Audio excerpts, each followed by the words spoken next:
Where are you waiting for permission that only you can give? We get caught in these ideas that I need somebody else to tell me what I need to do. And this comes from childhood. A lot of us are very well programmed in parents telling us what to do, teachers telling us what to do, coaches, bosses, whatever it is. That's a good foundation. We need that development, but there's a point where we got to start to surrender that and let go of that and return to self-authority. Once you've got your legs beneath you and you have a good sense of what you're doing and you're clear on what you want, it gets to the point of what are you waiting for? And oftentimes it's like we're waiting for that permission from outside ourselves.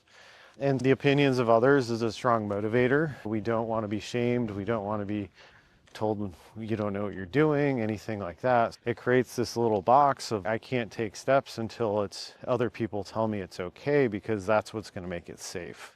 Okay, but it's never going to be safe. It's never going to be, you're not going to please everybody. Not everybody's going to agree with what you're doing.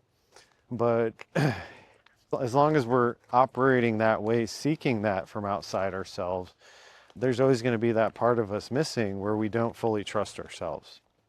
Self-trust is important, and this ability to move forward and forge your own path and do what's right for you. And sometimes that takes disappointing other people. We all have this fear of, I don't want to disappoint other people. They just may have formed some expectations from you or expect you to fulfill a certain role for them that maybe you've outgrown a long time ago. And so it might be very draining for you to maintain that. It might be really sucking the life out of you in order to keep things status quo. And our feelings are our signal. Like it tells us what I'm not at peace with. If these problems are wearing on you, if you feel like limited, that's where we take that journey of I need to do something different in order to feel like more in control of my life. That's going to be moving past the needing the green light from outside ourselves and starting to restore that inward of I really trust myself to take these actions, whether they're supported by other people or not.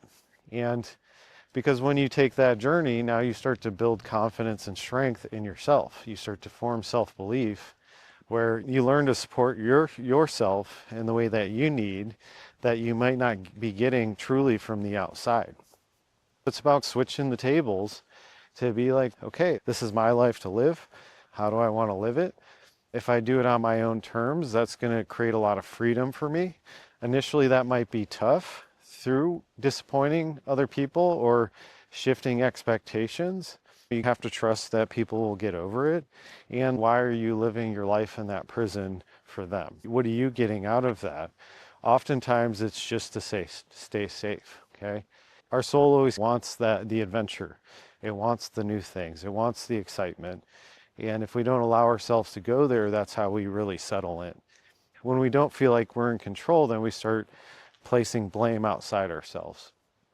That diverts the responsibility, and then it creates this just going through the motions type of life. We got to wake things up, and sometimes that is standing your ground and speaking your mind and not caring what other people think.